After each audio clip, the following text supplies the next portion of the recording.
As decisões informadas começam aqui. Apoie o jornalismo independente e garanta acesso aos artigos de opinião exclusiva.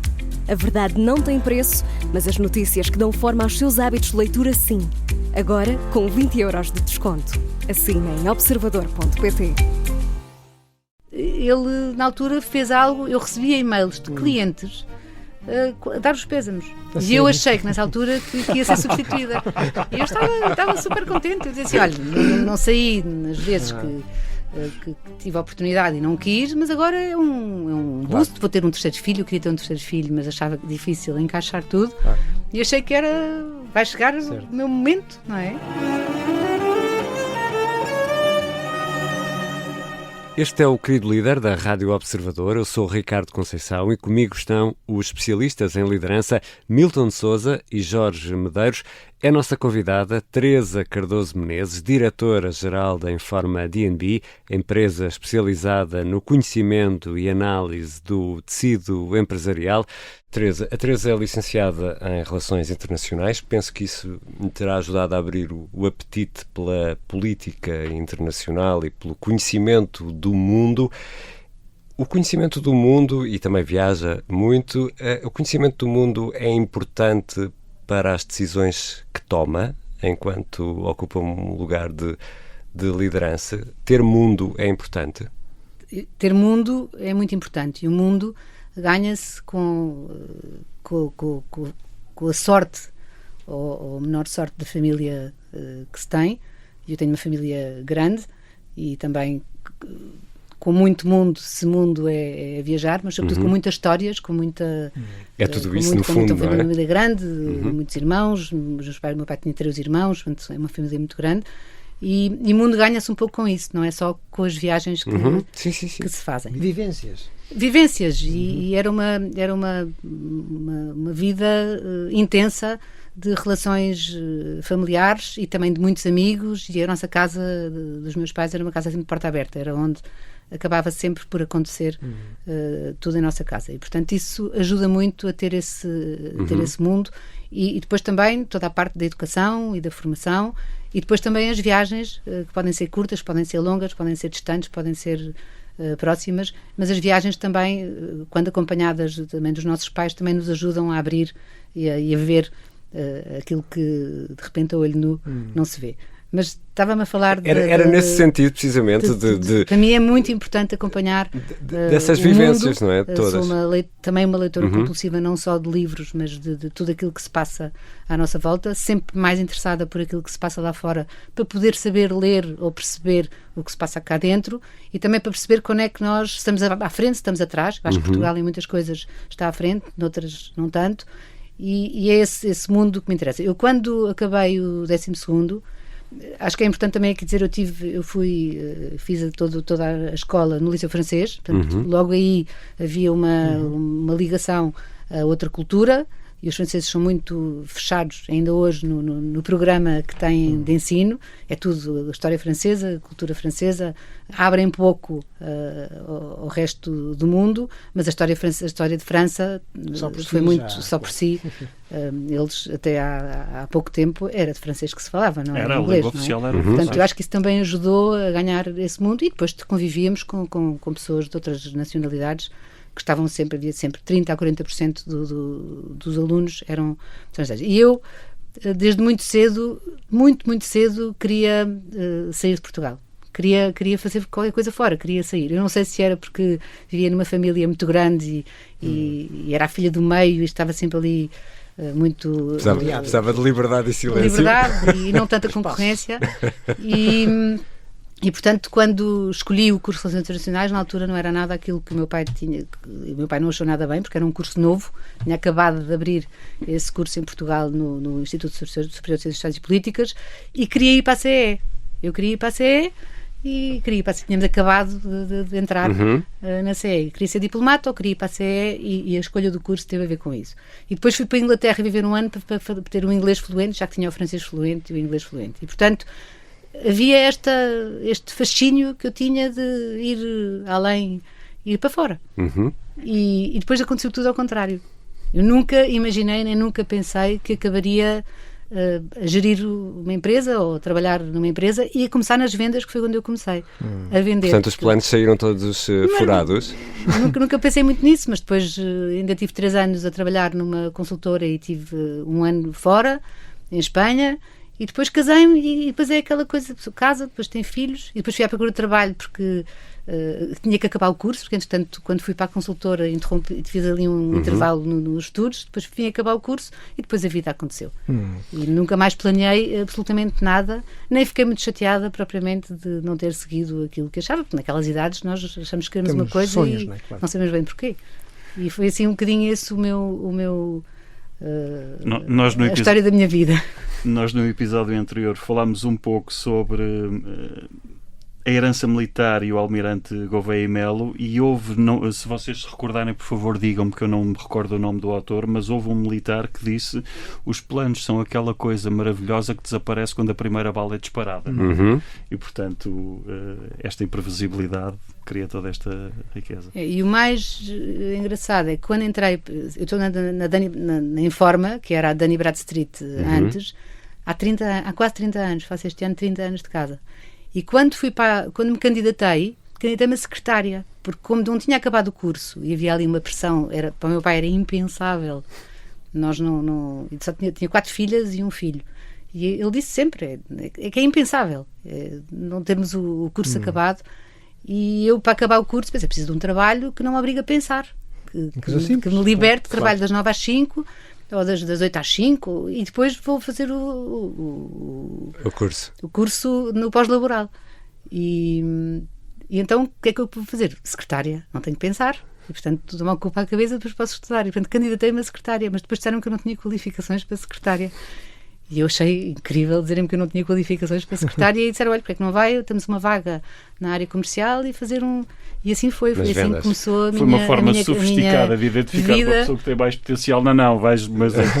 Mas de uma forma simpática... 30 anos na mesma empresa. Está há 30 anos. Como é que consegue manter a motivação no dia a dia, todos os dias, na mesma empresa, 30 anos? Olha, eu fiz um bocadinho de tudo. Esta empresa teve 3 lideranças completamente diferentes. Os primeiros 12 anos era uma multinacional com muito sucesso em Portugal e com gestão europeia, mas era americana, não é? Portanto, toda uma escola americana com tudo, e foi uma educação muito boa. Os americanos de facto são muito bons nas escolas de vendas, nas escolas financeiras, e, portanto, 12 anos uma gestão de uma multinacional em Portugal. Depois houve ali um período em que a Dani Bradstreet resolveu vender as operações não anglo-saxónicas, por temas não conseguia competir nos países todos e também com a informatização não conseguia atender aos investimentos necessários em todos os países, e eles prepararam a empresa para ser vendida e então centralizaram toda a decisão na Europa, e de repente numa empresa como a nossa tínhamos 25 reportes diferentes a pessoas diferentes. E depois venderam a empresa à Informa. A Informa era um concorrente em Espanha, mantiveram a ligação, porque fizemos um acordo de distribuição exclusiva e mútua da informação internacional e da informação local, e foi outra empresa, mas completamente outra empresa. E com a entrada da Informa foi um percurso, já levam 20 anos, e foi um percurso espetacular porque tivemos a oportunidade, tivemos que desligar todos os sistemas e criar tudo de novo. Fizemos quase o chão, as paredes, o teto, a infraestrutura toda nova, sistemas todos desenvolvidos cá, e portanto foram 3 empresas diferentes. Mas eu nunca pensei muito nisso. Tive 3 vezes para sair por propostas de outras empresas, e da primeira e da segunda fui aliciada para não sair. E bem. Não se vê o sorriso da Teresa no rádio. E da terceira vez achei que não fazia sentido. Da terceira vez percebi que não queria voltar a ser executiva, voltar a recomeçar tudo. Porque para mim foi um caminho de construção. Hoje a equipa que tenho a dirigir a empresa foi uma equipa construída por mim, tudo com pessoas que já lá estavam, e foram saindo os diretores e toda a sucessão foi feita internamente. Já agora vou aproveitar essa experiência para lhe perguntar isto. Como é que viveu, não sei se a expressão é mais adequada, mas a Teresa me dirá, a angústia desses convites? Esses convites causaram-lhe alguma angústia de agora vou ter de sair e gosto tanto de estar aqui? Ou como é que isso se gera? Olha que foi muito simples, não tive quase angústia nenhuma. Não, pronto, aí está. Eu gostava, a empresa é muito... este negócio é muito, muito giro. Porque nós conhecemos profundamente a demografia empresarial, neste caso de Portugal, mas depois de muitos outros países, mas profundamente. E Portugal, em particular, é dos países que têm mais informação pública sobre as suas empresas. E, portanto, nós conseguimos prever imensos comportamentos das empresas por setor, por região, pela sua dimensão. É completamente diferente das empresas que têm menos de 5 anos das empresas que têm mais de 5 anos, ou que têm mais de 20 anos, às maduras, às adultas, às jovens, às startups. E tudo isso eu acho absolutamente fascinante conhecer o mapa demográfico das empresas. Alterando, não é? Ao longo do tempo. Não é? Ele altera-se muito devagarinho, e depois tem a ver com primeiro as leis, não é? E o governo que temos, e depois, no caso de estarmos na Europa, também tem a ver com o próprio entorno da região onde estamos. Resolveu bem esses convites? Não fiquei a pensar muito. Penso, e aliás tenho a certeza que tomei a melhor decisão. Teresa, eu vou aproveitar o seu conhecimento, porque acabou de partilhá-lo connosco, para lhe fazer aqui uma pergunta que me atormenta há muitos anos. Porquê é que os portugueses lá fora são tão bons? Os portugueses que vão lá para fora são sempre conotados como ótimos trabalhadores, e cá dentro temos problemas de produtividade. Os portugueses são bons lá fora e são bons cá dentro. Pois imagino que sim, não é? Mas porquê é que não há tão resultados? Quando olhamos para o tecido empresarial, há um conjunto de empresas, normalmente também são grandes e normalmente também têm alguma maturidade já, são adultas ou são maduras, que funcionam tão bem ou melhor do que muitas empresas lá fora, não é? E depois temos um tecido de empresas portuguesas, digamos, ou mais pequenas e menos formadas, não é? Que eventualmente poderão ter um problema de produtividade, mas nós, nos números que temos, não vemos isso. Eu acho que a questão da produtividade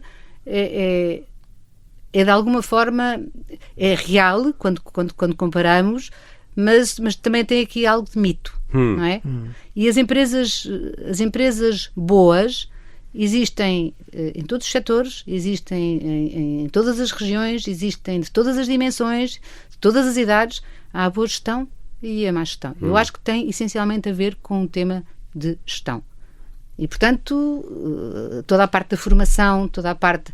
Eu acredito que esta nova geração que vai substituir a minha e as gerações acima da minha, vai trazer Essa transição não é fácil. Não é fácil porque agora também os jovens entendem a vida profissional de uma forma que não ficam nas empresas. É muito não diferente. Ficam 30 anos numa empresa. Não ficam 30 anos, mas não ficam nem 3 anos. Pois.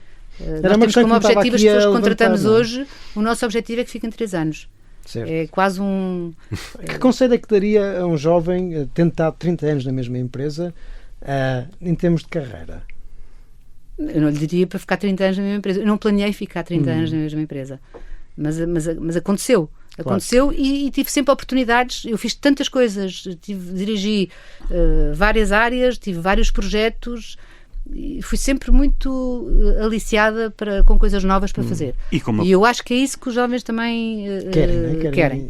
Agora, também acho que os jovens, no momento em que decidem constituir família, a cabeça deles também muda. Claro, já precisam de estabilidade e precisam de segurança. Eles começam muito mais tarde.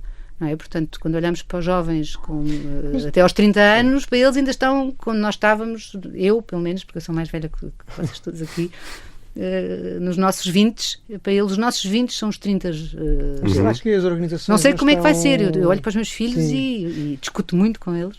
Teresa, me permite, eu acho que teve se calhar na Informa a oportunidade de ter desafio, de encontrar oportunidades, e a empresa ela própria estava-se a transformar.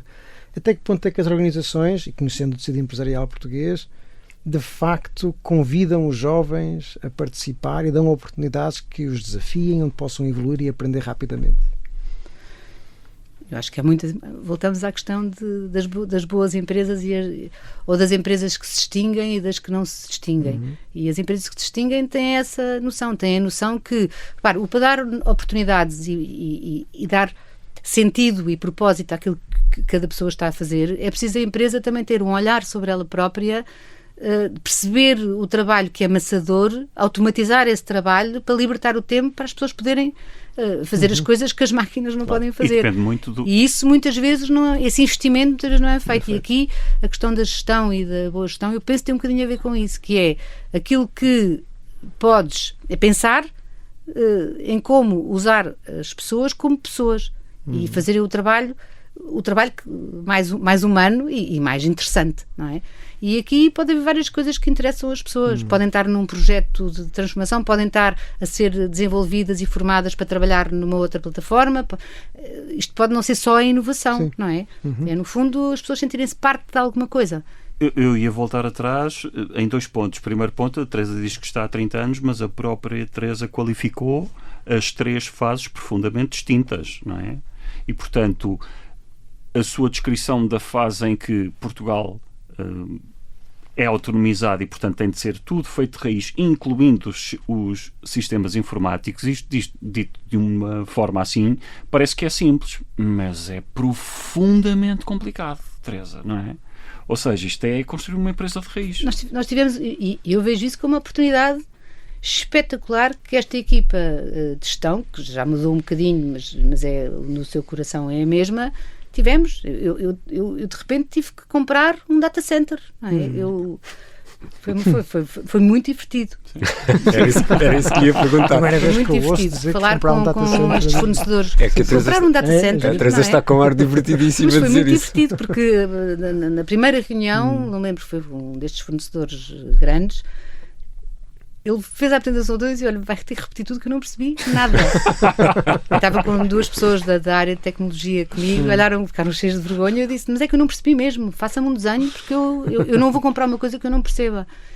E isso e várias outras coisas que tivemos que fazer. Nós desenvolvemos a própria aplicação para introduzir os dados. Foi tudo feito, obviamente com muita ajuda de Espanha, e foi tudo feito separado de Espanha. Espanha aqui, a sorte de ter uma empresa muito à frente em tudo o que era tecnologia e muito à frente no não querer estragar. Portugal era líder de mercado nessa altura, Espanha não era. E, portanto, em Espanha eles fizeram uma fusão e integraram a empresa com a deles e aqui não estavam.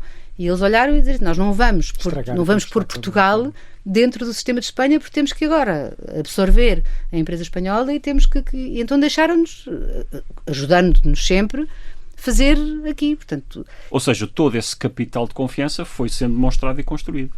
Foi. Eu já tinha 14 anos de casa e já 4 como diretora-geral da empresa em Portugal. E depois, estamos aqui num programa sobre liderança, a sorte de ter um mestre líder em Espanha, absolutamente... Eu tive muita sorte com os líderes que tive, porque foram mestres e em particular, o nosso, que ainda é o meu chefe atual, uma sorte incrível. Ele tinha visão. Falava-se há bocadinho da questão da confiança.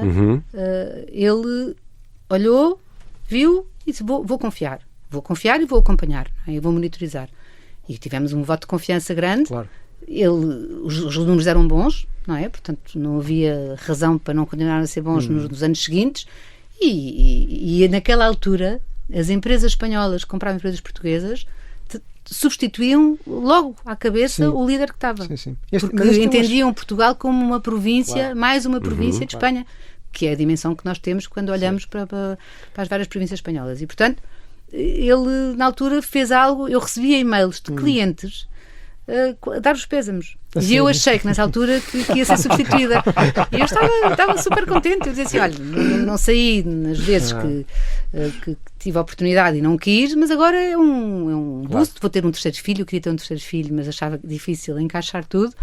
E achei que vai chegar o meu momento, não é?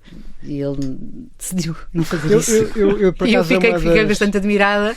E estávamos numa reunião em que assinámos a parte toda, porque eu era gerente e fiz a assinatura de tudo, Claro. e depois chamaram-me para uma sala, ele, o advogado e eu olhei para a nossa diretora financeira e disse, é agora. A Teresa está a esfregar as mãos. Milton. Eu ia dizer, porque de facto isto é algo recorrente. Eu vejo líderes de sucesso, invariavelmente falam sempre de alguém que teve um papel fundamental, um mentor, alguém que serviu de exemplo, alguém que confiou em nós e geralmente muito cedo na nossa carreira e que molda muito a nossa imagem do que é um líder. A Teresa vê-se também com esse papel dentro da sua equipa. É uma mentora também para as pessoas que trabalham consigo. Deve ser, não sei. Acho que isso teria que perguntar. Tenho imensa dificuldade em falar como é que eu me vejo. Mas nunca lhe disseram? Nunca lhe disseram isso? Já. Ah. Mas há aqui aquela coisa do síndrome do impostor que é sempre eu acho que persegue mais as mulheres do que os homens. Acha que sim? Acho. Ou os homens escondem melhor? Por acaso não sei qual é a fotografia Talvez. estatística. Não sei se existe também. Não sei. Eu desde muito cedo, eu com 26 anos, deram-me o meu primeiro lugar de chefia. E eu achei que eles não estavam a ver bem, não é? Logo aí, e a equipa que eu dirigia eram todos mais velhos do que eu. E, portanto, sempre tive, se calhar, agora olhando para trás, foi um bocadinho cedo. Porque eu nunca tinha imaginado sequer que ia dirigir pessoas, ia gerir pessoas. Dirigir pessoas é uma coisa diferente. Claro. Gerir pessoas.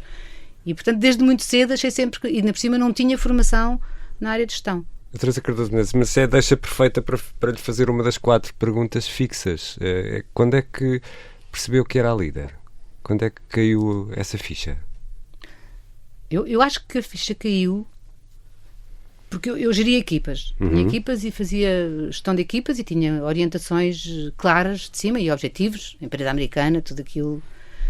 E depois, quando me propuseram ficar à frente da empresa,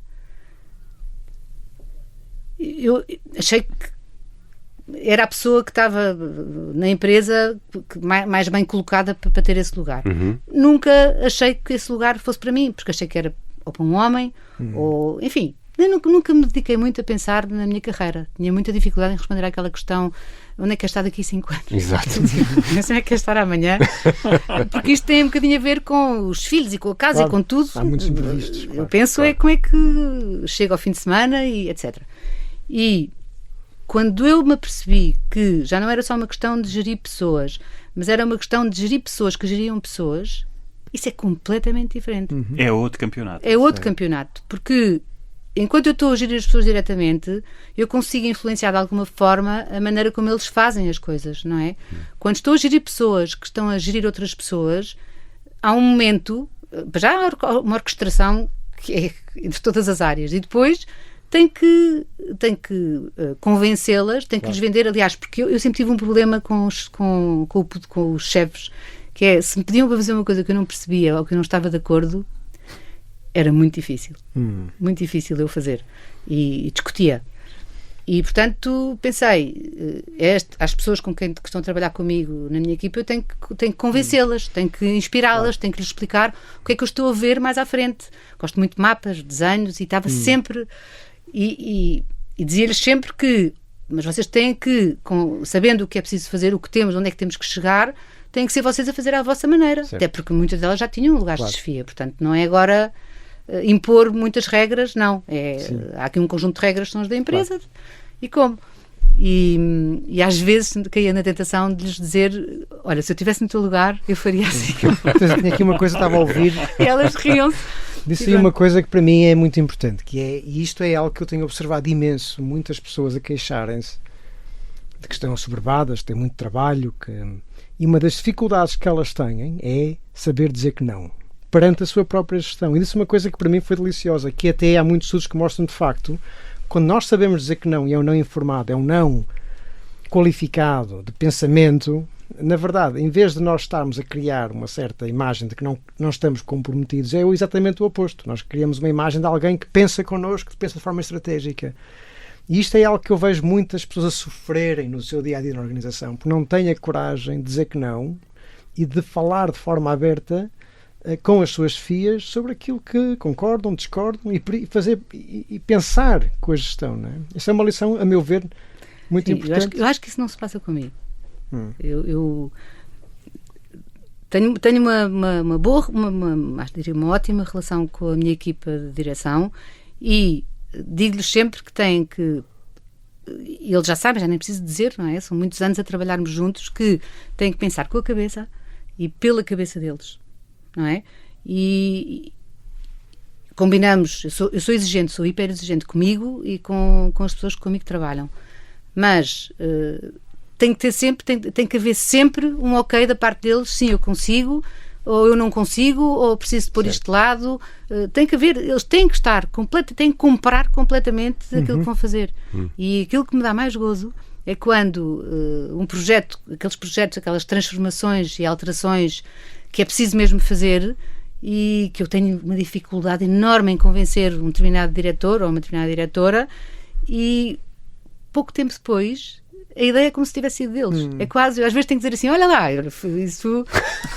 Mas muitas vezes nem digo, o prazer que me dá estarem a defender algo que eu tive imensa dificuldade em conseguir convencê-los, e isto tem a ver com mudar o dia-a-dia, mudar coisas que temos mesmo que mudar na forma como trabalhamos, porque senão não vamos chegar. Mas aceita ou não à primeira, ou esse não tem que ser muito bem justificado? É muito bem discutido. Não é questão de... Não é só discutido, não é só justificado, tem que ser discutido. Eu tenho ideias... Tenho muito... Não sei se tem a ver com o curso que eu tirei e com este gosto que eu tenho pelas relações entre países e por... que é os mapas, não é? Há um mapa. Nós não conseguimos fazer um caminho... A maior parte das transformações de mentalidades e de formas de trabalhar levam alguns anos. Não acontecem nem à força... nem de repente, levam tempo, e para acontecerem tem que se mudar a forma como se tem as equipas organizadas. Todos os anos nós revemos, há uma sessão em que eles têm que mudar quais são os objetivos que têm, onde é que querem estar daqui a um ano e como é que vão organizar a equipa. O que é que vão mudar, quem é que vão mudar de sítio. Eles não podem ouvir isto, porque senão nós ouvimos a entrevista da Teresa e a Teresa diz que não sabe onde vai estar amanhã, portanto não nos pode exigir que nós queiramos saber onde. Isso era o que eu estava a pensar em vir este podcast. Há sempre um risco associado a estas coisas. Chama-se inovação. É um lugar seguro, É inovação. Teresa, o momento que me apercebi foi esse. Quando de repente tem que liderar uma empresa, uma equipa... E tudo o que é feito é através de pessoas que gerem outras pessoas. Teresa, eu a fazer-lhe aqui uma pergunta, a fazer uma ressalva, porque nós partimos do pressuposto, nós sabemos do que estamos a falar e sabemos, mas se calhar quem nos está a ouvir não sabe o que é a síndrome do impostor. E a síndrome do impostor, posta de uma forma muito simples, é as pessoas acham que não têm a capacidade ou a competência para fazer ou para a determinada tarefa e, portanto, acham que a qualquer altura vão ser apanhadas ou descobertas como sendo uma fraude. É desta. É desta, vai ser desta que vou apanhar. Mas há um lado importante aqui, e eu agora vou, não é que obviamente não precisa da Teresa, mas eu conheço minimamente a Teresa para ver o outro lado. E o outro lado é o da humildade. É o da humildade do querer crescer e de ter a curiosidade intelectual. E a humildade não é só quando para cima, não é só para as suas chefias, é de si para consigo. Ou quando a Teresa, alguém está a explicar ou a transmitir uma ideia, a própria Teresa também, se não sabe, abertamente diz, não sei, não percebi, explica outra vez. É isto, não é? É porque vale a pena salientar, porque nós lidamos com muitas organizações e não é um traço, eu não consigo quantificar, obviamente, mas não é um traço assim tão comum. Às vezes há pessoas que se defendem no exercício da liderança porque fazem aquele raciocínio, consciente ou não, mas um raciocínio convoluto de que não podem dar parte fraca, portanto, mesmo que não estejam a perceber, assentem com a cabeça e, portanto, era só para dizer isto. A outra pergunta, esta sim é uma pergunta, e eu conheço algumas das suas pessoas, de quem gosto muito, e para quem enviou aqui um abraço, mas vou fazer a pergunta de uma forma asséptica, porque a Teresa disse que fez crescer a organização toda orgânica e internamente. A pergunta é esta: porquê? Porquê? Porque muitas vezes ouvimos aquele argumento legítimo ou apenas usado como expediente de que precisamos de sangue fresco, precisamos de visões diferentes, precisamos de pessoas que tenham estado em outras indústrias para. Portanto, isto tem prós e contras. Qual foi a sua lógica para fazer crescer as pessoas de dentro da organização e não ter ido buscar pessoas fora? Porque eu acredito, estou convicta que são as pessoas que temos dentro que melhor farão crescer e desenvolver a organização. Acredito nisso convictamente. E acho extremamente complicado quando vêm pessoas de fora. Isto é um bocadinho como as fusões de empresas. Normalmente não correm bem. Não é? Aí é muito há difícil. fotografias estatísticas, a esmagadora maioria. É muito não difícil corre. juntar culturas, e quando vamos buscar pessoas de fora para lugares de chefia, é muito difícil entrarem na nossa cultura. Claro. Mas também fomos, nós vamos buscar pessoas de fora também. E vamos buscar pessoas de fora quando o conhecimento, a parte técnica desse conhecimento... É preponderante. Mas é por uma complementaridade, não é? Numa lógica de complementaridade, de competências, não é? Sim, Ok. sim. Ok. Sim, Ora, eu acredito que quando eu desenvolvo ou tento desenvolver a minha equipa de direção, e estou muito atenta ao desenvolvimento que a minha equipa faz das outras linhas de chefia e por aí adiante, porque no fim nós não podemos, eu não posso estar o tempo todo a fazer a gestão do dia-a-dia, nem posso estar o tempo todo, eu tenho uma equipa hoje em dia super autónoma, portanto eu posso me dedicar a ler coisas, a pensar coisas, a fazer alguns desenhos, porque eu tenho o privilégio de ver e de ouvir e de conhecer as áreas todas e perceber quais são os pontos comunicantes, e hoje em dia a maior parte dos projetos são transversais a todas as áreas, e portanto eu muitas vezes começo a cozinhar. Aliás, eles dizem que quando eu venho de férias é o momento que eles mais temem, porque eu venho com muitas ideias quando eu digo assim, tive uma ideia, eu logo, hoje não posso, toca uma sineta, já não vou almoçar contigo, mas é um bocadinho assim, e são ideias, e é verdade, chego ao verão e já estou a pensar o que é que temos que mudar em janeiro, o que é que, e mudar nada de especial, é mudar na organização. Há coisas porque isto evolui. E precisa de tempo para isso, não é? Não pode estar consumida... Preciso de tempo para isso e fica... E não pode estar consumida com tarefas... E volta ao tema do não. Mas há sempre uma do parte enorme de tarefas, não há como fugir. Há uma parte, eu diria que 30% a 40% do meu tempo, se calhar um bocadinho mais, é muito dia-a-dia, não é? Porque acontecem situações, e é preciso mudar agulhas, e é preciso, evidentemente, mas depois mas também tem de haver a outra componente do dia-a-dia, não é? Claro que tem que haver a componente do dia-a-dia. Bom, claro que sim, mas nós sabemos que muitas vezes não acontece. Aqui estou a lembrar-me de um modelo, já tem uns anos, acho que é dos anos 50, do CATS, e que tem 3 estádios, e o estádio, à medida que a pessoa vai subindo na organização, as competências técnicas vão perdendo preponderância e as competências relacionais e estratégicas vão ganhando preponderância, e portanto um líder a partir de uma determinada altura tem de pensar estratégia, tem de pensar na grande big picture, portanto tem Jorge, de ser... agora encaixa perfeitamente naquilo que foi esse desafio que a Teresa falou. Foi a certa altura, quando comecei a gerir gestores, há ali um shift em termos de forma de pensar o seu dia-a-dia, o seu trabalho, aquilo que é uma medida de sucesso, né?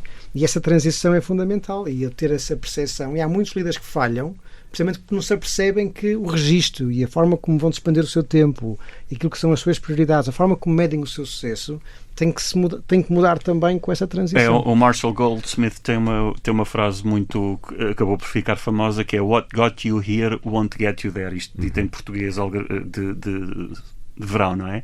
Mas é as competências que me trouxeram até aqui, não são necessariamente as competências que me levarão mais adiante. Portanto, há aqui uma reinvenção que é necessária, e construindo aqui sobre o ponto do Milton, que é um ponto fundamental, haveria ainda uma outra tentação. E a tentação seria, ok, eu até compro a ideia de que eu preciso de saltar para outro patamar de operação, portanto vou ter de largar alguma pele, não é?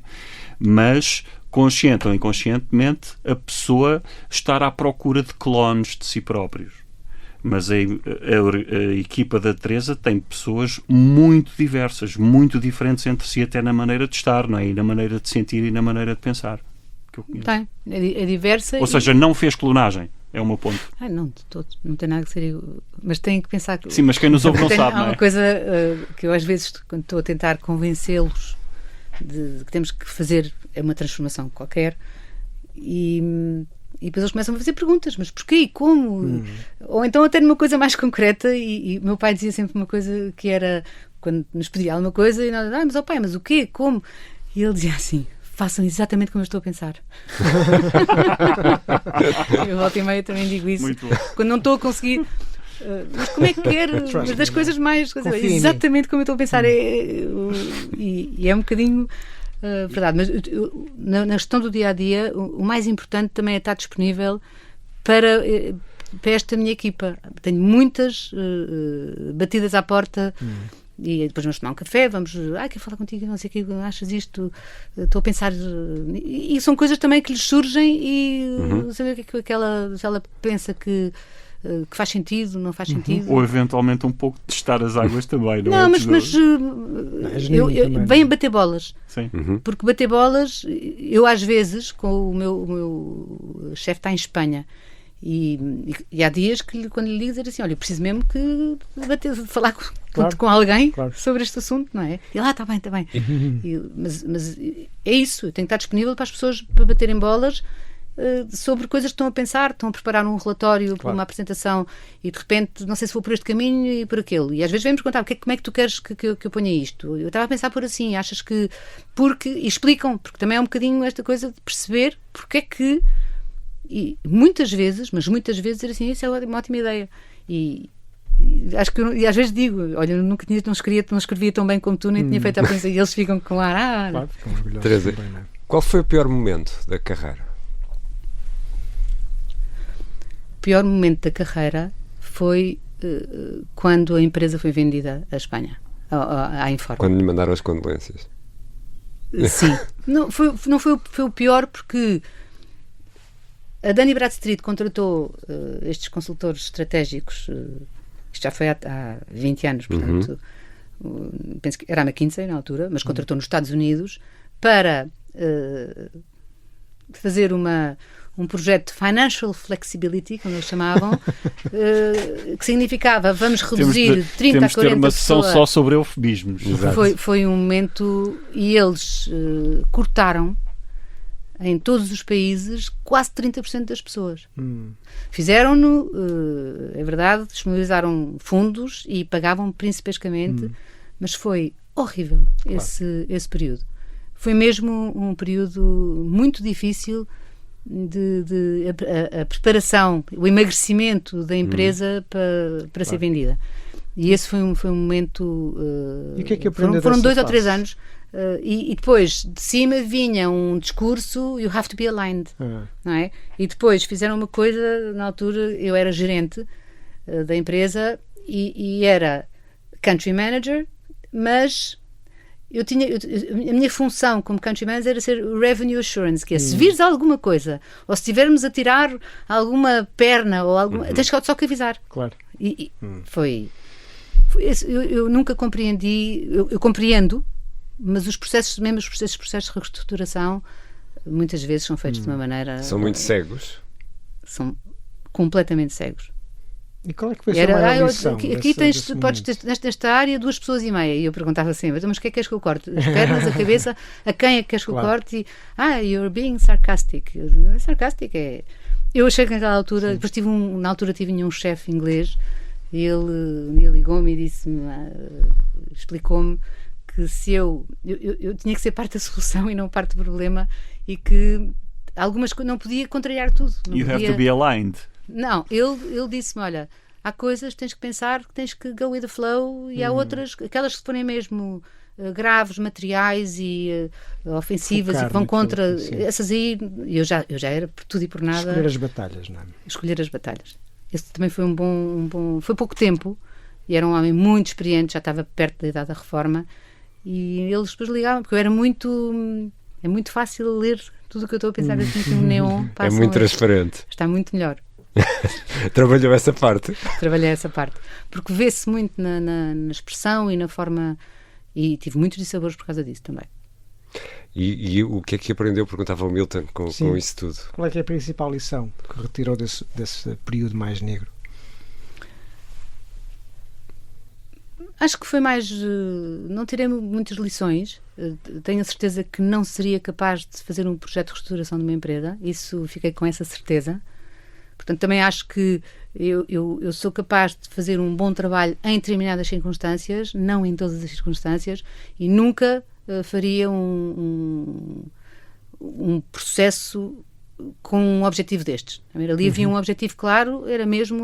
Nós éramos 120 e quando a empresa foi vender éramos 70. E não havia pessoas suficientes para fazer tudo aquilo que nós tínhamos que fazer para garantir a segurança e o rigor que tínhamos que garantir na altura. Portanto, fazíamos tudo fora de horas, tudo. Portanto, foi um processo muito difícil. Sim. Mas é já muito foi há 20 também anos, esta portanto, parte, né, de perceber onde é que eu, enquanto líder, estou ao meu melhor, não é? Mas navegámos e tínhamos um grupo, uma task force, todos muito alinhados, e fizemos e navegámos. E depois foi uma sorte também a empresa que informa. Que adquiriu depois. Mas eu na altura era muito jovem também, não é? Gostaria mais uma pessoa mais jovem do que uma pessoa mais experiente? Se fosse hoje, enfrentaria tudo isso de outra forma ou não? Ou é impossível fazer este exercício? É difícil de fazer esse exercício. Houve ali a maneira... Mas eu não sou consultora e calculo que isto seja uma receita que seja aplicada quando é preciso fazer reestruturação. No caso de Portugal, veja, nós éramos uma empresa rentável, éramos líderes de mercado e, portanto, eu não entendia como é que estavam a aplicar uma receita igual a todas as empresas, independentemente do resultado da empresa. Portanto, para nós, sentimos aquilo como muito injusto. Nós, Portugal. E portanto, foi duplamente difícil, que é quase um bocadinho aquela ideia, estamos a fazer... mas havia toda uma estratégia global e estas multinacionais muitas vezes têm este tema da globalidade. E como é que se mantém a equipa alinhada e entusiasmada quando tem de executar uma tarefa dessas com a qual não concorda ou tem muitas dúvidas? Num contexto desses, nós vamos fazendo e vamos tentando contornar algumas das questões. Naquela altura nós tínhamos uma empresa em Portugal que tem 120 anos, faz 120 anos agora em 26. Em 1906 abriu a Dani Brasserie em Portugal e portanto havia muitas pessoas muito perto da idade da reforma e portanto o que nós fizemos foi um bocadinho perguntar, havia muitas pessoas que estariam disponíveis para sair e portanto fizemos aqui um bocadinho num grupo que havia na empresa na altura em Inglaterra, que também estava mandatada pelos Estados Unidos para fazer este processo.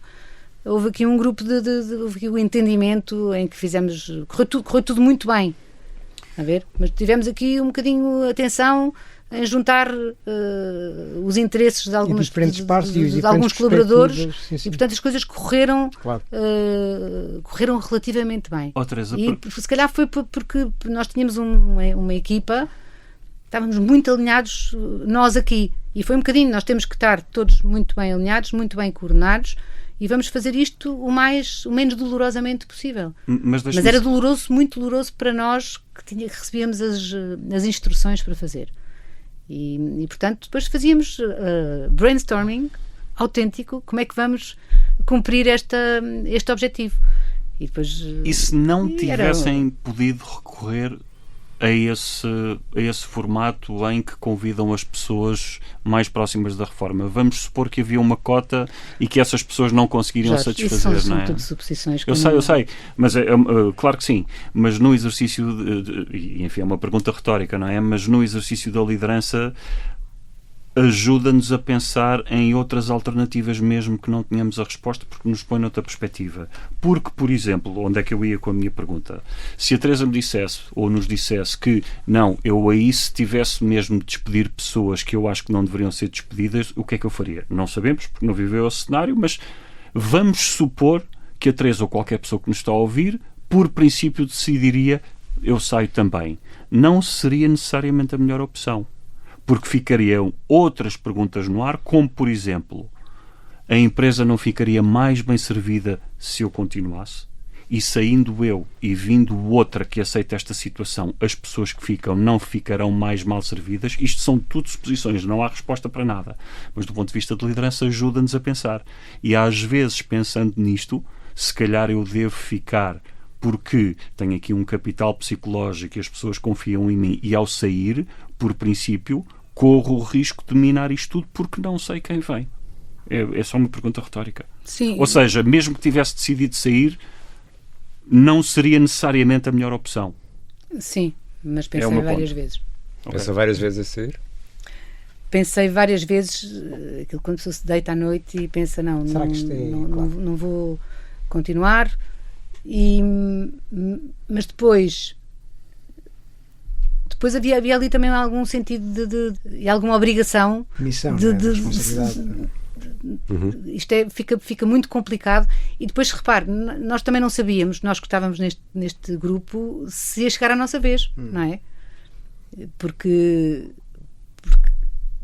essa possibilidade era perfeitamente possível, e depois víamos o que estava a passar nos outros países também, não é? Portanto, isto é um bocadinho, são sempre processos super ingratos, estes processos de reestruturações.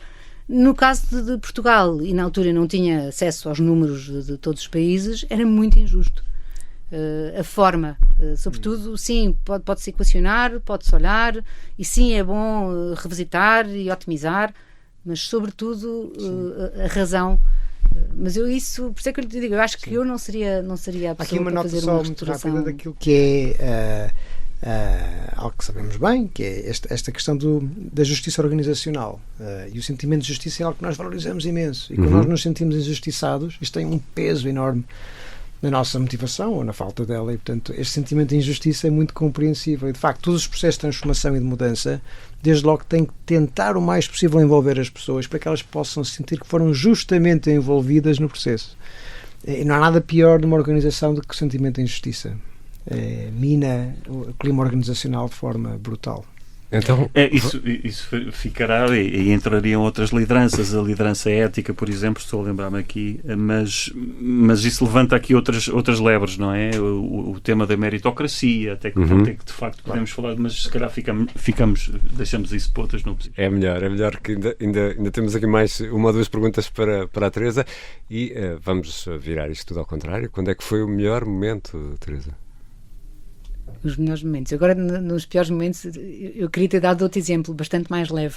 E não este exemplo. Então, mas ainda vamos a O pior tempo. momento da carreira, se é aquele momento da transição. Sim. E tudo. Mas eu tenho muitos ótimos momentos, muitos maus momentos, são pequeninos, não é? São alturas, são momentos, são conversas que não me correram bem, são situações com clientes. Há sempre situações, histórias muito divertidas com clientes, algumas que eu depois do desfecho pensei, oh meu Deus, o que é que aconteceu aqui? Porque são conversas também com clientes, mas tive muito mais bons momentos do que maus momentos, que isso é bom. Até porque depois os maus momentos também cabe-nos a nós fazer essa recuperação, claro. E aprender alguma coisa com eles. De recuperação dos maus momentos. E sim, o que é que podemos aprender? Aprendemos sempre, não é? E sobretudo a tentar não fazer a mesma coisa outra vez. Nos bons momentos, olha, eu digo que há 20 anos que estou a passar que estamos a passar, enquanto empresa, um bom momento, não é? Porque toda esta transformação que fizemos levou a que a empresa estamos a crescer há 20 anos consecutivos. Não há muito, nós sabemos, porque nós temos os balanços das empresas todas, que são 500 mil, não é? E há muito poucas empresas que crescem 20 anos consecutivamente. E, portanto, eu diria que estes últimos 20 anos, depois de ter tido as outras duas experiências, que também tiveram as suas coisas de aprendizagem ou as suas coisas boas, houve muitos desafios, houve a pandemia, houve o programa de assistência financeira, houve muitos desafios pelo caminho, mas assim, de uma forma, se falei daquele período da transição como um mau momento, acho que é um bom momento que temos enquanto empresa, e temos imensas perspectivas para continuar a crescer, porque as empresas hoje precisam mesmo de informação e está integrada em todos os seus processos decisórios, Claro. tudo que seja com clientes e com fornecedores, etc. Agora, tenho sempre uma história que nunca me esqueci, que foi que eu tinha 3 anos de casa, estava nas vendas, era consultora, era gestora de carteira de clientes, e de um dia o nosso diretor-geral descobriu que havia um cliente, um banco, que era novo, isto foi há 30 anos, há 25 anos, 27, que os bancos trabalhavam connosco, mas tinham os departamentos de informação, todos, e portanto recorriam a nós quando não conseguiam mesmo mais nada. E tinham investigadores e pessoas em todas as regiões para saber informação, para poder dar crédito. E este banco, quando abriu, foi muito inovador no nosso mercado e decidiu fazer outsourcing total da informação. Nós não percebemos isso e, ao fim de 2 ou 3 anos desse banco, o nosso diretor-geral soube numa reunião que eles trabalhavam só com a nossa concorrência. E eu lembro-me dele chegar ao escritório e ele estava super agitado com aquilo e chegou e pouco tempo depois chamou-me, mandou-me chamar, estava ele com o diretor comercial, e, Teresa, a partir de amanhã o seu trabalho vai ser conquistar este cliente. Não faz mais nada, tirou uma carteira de clientes e disse, e olha, podes fazer o que quiseres, como quiseres, temos que conquistar este cliente.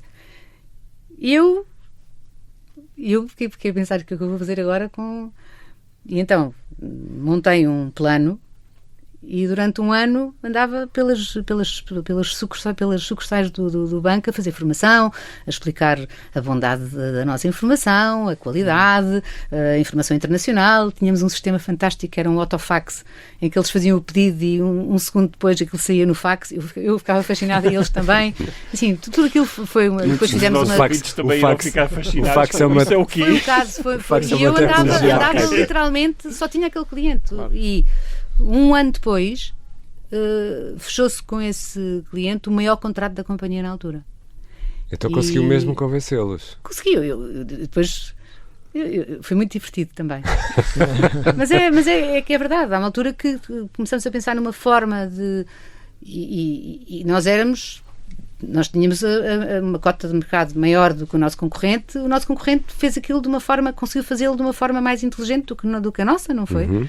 E portanto, isso foi um projeto de um ano e eu lembro-me, ao fim de 6 meses, que fiz umas contas com os balcões todos, começava a ver o consumo a crescer em cada balcão e tudo, e disse, nós, se tudo correr como está a correr e se isto continuar, nós em janeiro podemos fazer um contrato. E eles olharam para mim e assim, que amorosa.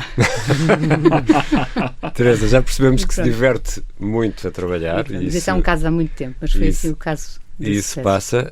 Temos aqui mais uma pergunta que é, alguma vez não lhe apeteceu ir trabalhar e ligou a dizer hoje rebentou-me um cano ou o cão comeu o trabalho de casa e hoje não vou?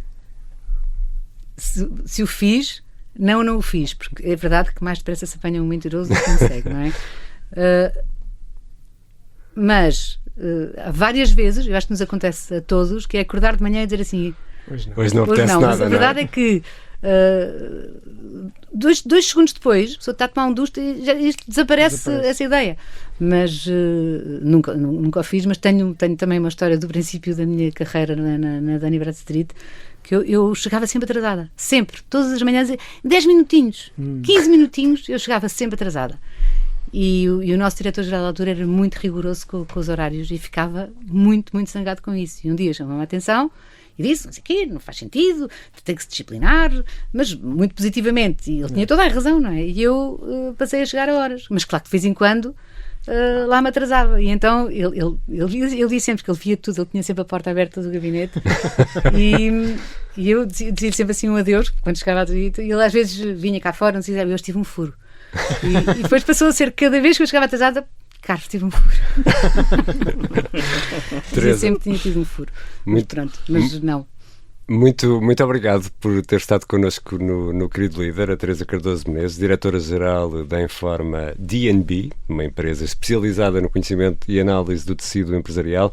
E obrigado por essa partilha. Ficou bem patente como se diverte a trabalhar e como se tem divertido nestes anos todos. Milton Sousa, Jorge Medeiros, até para a semana. Os nossos queridos líderes cá estarão de volta. Eu também, Ricardo Conceição, cá estarei. Muito obrigado e até para a semana. Obrigada.